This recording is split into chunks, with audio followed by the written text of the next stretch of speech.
Coronavirus positivity rates continue to trend upward in South Florida, health officials are issuing a warning to residents and visitors to remain vigilant and adhere to safety precautions, especially with the holiday season quickly approaching. So using masking and social distancing, we'll be able to maintain that number where it is.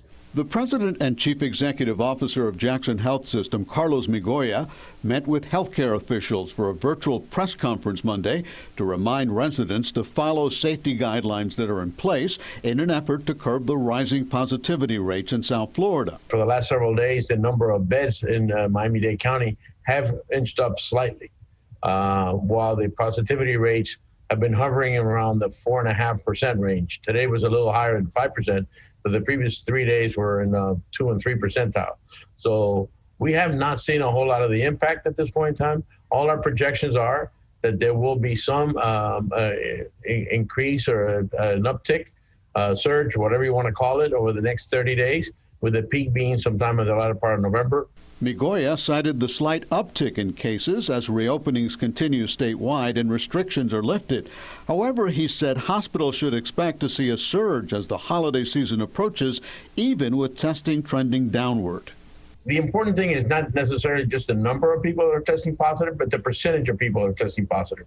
As the number of testing varies from time to time, there's going to be different percentages that happen. So therefore, maintaining the positivity rate is equally and more important than having the total number.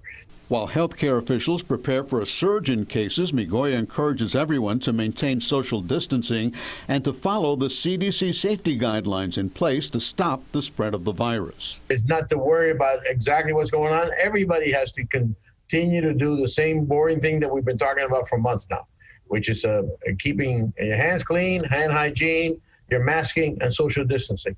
As long as we continue to do that, let's not worry about whether it's 2% or 7%. We need to continue to do that.